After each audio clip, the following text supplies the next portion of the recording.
Hi అండి. అందరూ బాగున్నారా? Welcome to GSR family. ఏంటి ఎగ్స్ చూపిస్తుందనుకుంటున్నారా? ఈరోజు ఎగ్‌తో మంచి రెసిపీ ఒకటి మీకు చూపిద్దామని చెప్పేసి ముందుకొచ్చేసానండి. అమ్మమ్మల కాలం నాటి, పాత కాలం నాటి రెసిపీ అన్నమాట ఇది.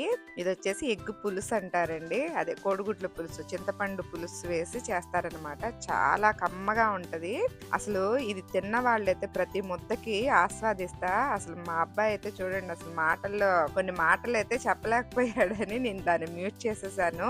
లాస్ట్‌లో మీకు వినిపిస్తా ఆ మాటలు గూడా. అసలు ఎంత బాగుందంటే మీరు తప్పకుండా ట్రై చేసి నాకు ఎలా ఉందో ఫీడ్బ్యాక్ ఇవ్వాలన్నమాట. ఇంకెందుకు లేటు, మరి కర్రీ ప్రిపరేషన్‌లోకి వెళ్ళిపోదామా? వెళ్ళిపోయే ముందు ఒక చిన్న బిట్ మీతో షేర్ చేసుకోవాలనుకుంటున్నాను. అది చూసేసి కర్రీలోకి వెళ్ళిపోదాం. వచ్చేసేయండి. మా పిల్లలకి స్కూల్ స్టార్ట్ అయిపోయిందండి. ఆగస్ట్ ఎండింగ్‌లో స్టార్ట్ అయిందనమాట. స్టార్ట్ అయిన తర్వాత ఒక 2 డేస్‌కి మళ్ళీ హాలిడేస్ ఇచ్చారనమాట. ఇంక సెప్టెంబర్ అనుకోండి. సెప్టెంబర్ నుంచి స్కూల్ స్టార్ట్ అయిపోయింది మా పిల్లలకి. వాళ్ళ మాటల్లోనే వినండి మీరే. శ్రీ, ఎలా ఉంది నీ ఇన్నర్ ఫీలింగు? హై స్కూల్‌కి వెళ్ళబోతున్నాగా ఫస్ట్ టైము. ఎక్సైటెడ్ ఆ? ఎక్సైటెడ్ జాలీగా ఉంది. జాలీగా ఉందా? వెళ్తే కదా తెలిసేదంటావా? వెళ్తే కదా తెలిసేది. ఆ? వెళ్తే సబ్జెక్ట్స్ ఒకటే, అది స్కూల్ కొంచెం బాగుంటుంది. చిన్నాడు 9th గ్రేడ్కి హై స్కూల్కి వెళ్తున్నాడు. నీ సలహా ఇస్తావేమన్నా చింటూ వాడికి? నేను హై స్కూల్కి వెళ్ళేటప్పుడు లేదు, బీచ్లో కూడా వెళ్తున్నానని. నీ బాధ నీది, ఎందుకు లేదురా? మేము అంతే చేసాము. వాడు నీకన్నా చిన్నాడు, వాడికి ఏం తెలుసా ఏమో తెలియదు కదా మాకు. సరే సరే. అసలు నిజం చెప్పండి, పెద్దవాళ్ళందరూ ఇదే అనుకుంటారు కదా. ఇప్పుడు ఇంట్లో ఒక 2 పిల్లలు ఉన్నారనుకోండి, పెద్ద పిల్లలందరూ ఏదో చిన్నవాడిని బాగా చూసేసుకుంటున్నాము, మమ్మల్ని పట్టించుకోవట్లేదు, వాడే మీకు ఎక్కువ అయిపోయాడు, వాడికే మీరు బాగా ప్రిఫరెన్స్ ఇస్తుంటారు అని చెప్పేసి ఈ గోల అయితే ప్రతి ఇంట్లో ఉంటుందండి. మనం పెద్దవాళ్ళని ఎంత బాగా చూసుకుంటున్నా, ఏదైనా చిన్న మాట అన్నా కూడా వెంటనే వాళ్ళ రియాక్షన్ ఎలా ఉండిద్దంటే చాలా బాధపడిపోతారు అనమాట. అదే చిన్నపిల్లలు అనుకోండి, చిన్నవాళ్ళని అసలు లైట్ తీసుకుంటారు, వాళ్ళు అసలు పట్టించుకోరు, వెళ్ళిపోతూ ఉంటారు. ఇదేనండి మా ఇంట్లో కూడా గోల ప్రతిసారి. వాడికైతే బాగా ఇస్తున్నారు, వాడికైతే బాగా చూస్తున్నారు, నన్నే ఎప్పుడు తిడుతుంటారు అని మా అబ్బాయి పాప అంటానే ఉంటాడు, మా పెద్దోడు. ఎందుకో తెలీదండి, చిన్నపిల్లల దగ్గరికి ఏదైనా చేశారనుకోండి, ఏదైనా వాళ్ళ దగ్గరికి వెళ్ళి చెప్పాలన్నా వెంటనే కోపం వచ్చిందనుకో, వాళ్ళ ఫేస్ చూడగానే చిన్నపిల్లల్ని నవ్వొచ్చేస్తుంది అనమాట, కోపం రాదు. అదేంటో. సరే, వాళ్ళ గురించి మాట్లాడుతూ ఉంటే స్కూల్కి కూడా వెళ్ళిపోతున్నారు. అదిగో బస్సు వచ్చేసిందండి. అంటే మాకు జూన్, జూలై, ఆగస్ట్ 3 months వచ్చేసి హాలిడేస్ ఇస్తారనమాట. ఆగస్ట్ ఎండింగ్ నుంచి లాస్ట్ వీక్ నుంచి స్టార్ట్ అయింది స్కూలు. ఇక్కడ వచ్చేసి మెడోస్, మిడిల్, హై స్కూల్ అని ఉంటాయండి.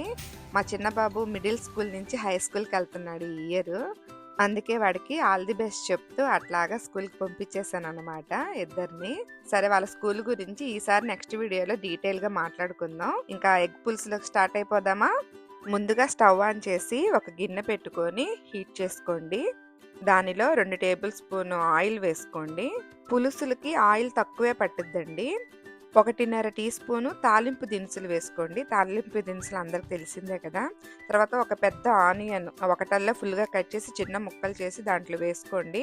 1/2 టీ స్పూన్ సాల్ట్, 4-5 పచ్చిమిరకాయలు వేసుకొని, సాల్ట్ వేసుకుంటే ఆనియన్స్ తొందరగా మగ్గుతాయండి.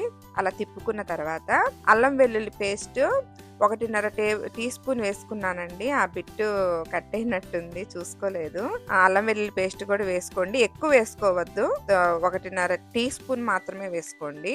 వేసుకున్న తర్వాత పచ్చిదే వేస్తాం కదండి, ఆయిల్లో కొంచెం ఫ్రై అయిన దాకా అలా ఉంచేసుకోండి. ఆ తర్వాత 3 టమాటాలని తీసుకొని కట్ చేసుకొని వేసుకోండి దానిలో. తర్వాత 1/2 టీ స్పూన్ పసుపు వేసుకోండి.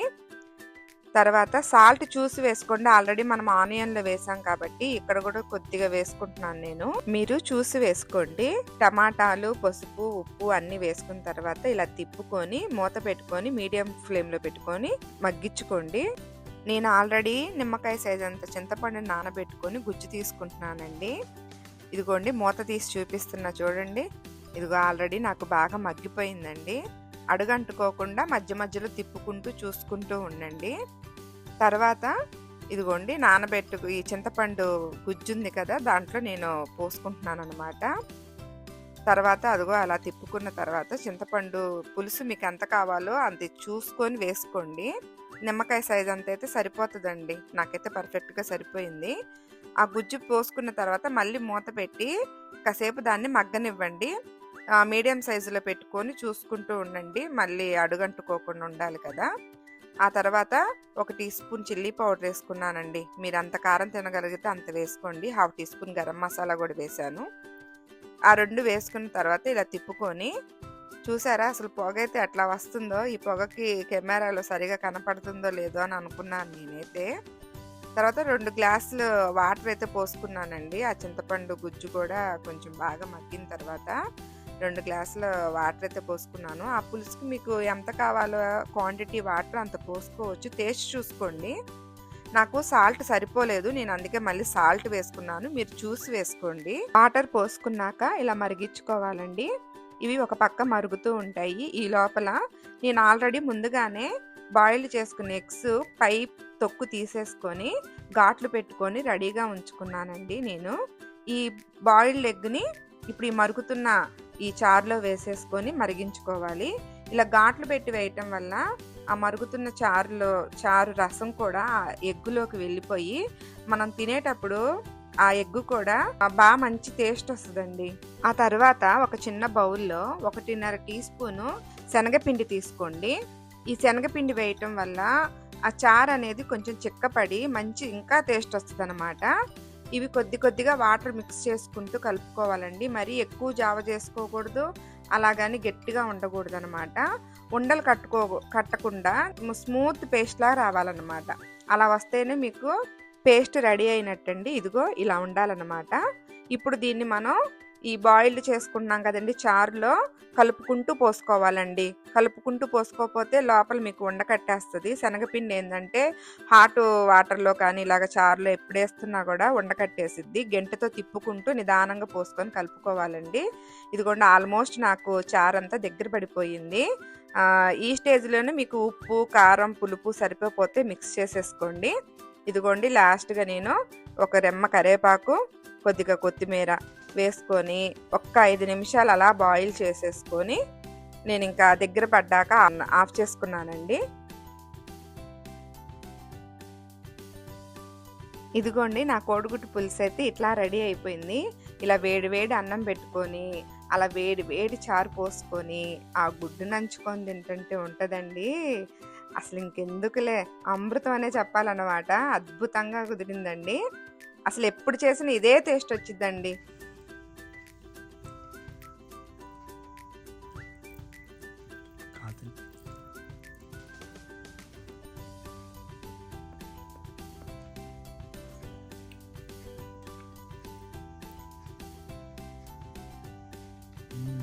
బాగుంది, బాగా వేసామా.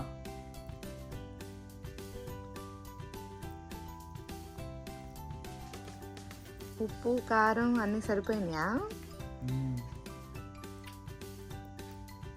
అన్నీ సరిపోయినాయి. బాగా కాతుంది. ఇప్పుడేగా అన్నీ వేడిగా అయినాయి.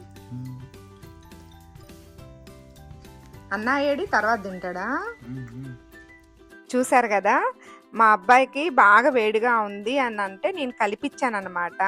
కలిపిస్తే వాడు అప్పటికి వేడిగా ఉందంట తిన్నాడు.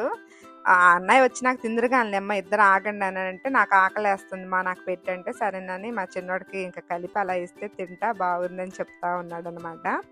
ఇలా మా అబ్బాయి చెప్పటమో నేను చెప్పటమో కాదండి, మీరు కూడా మీ చేతులతో నేను ఎట్లా తయారు చేశానో అలా తయారు చేసుకొని ఒక్కసారి తిని చూడండి. ఎలా ఉందో నా కామెంట్ సెక్షన్ తెలపండి. అసలు చాలా బాగుందని చెప్తారు. సరేనండి, మరి ఉంటాను.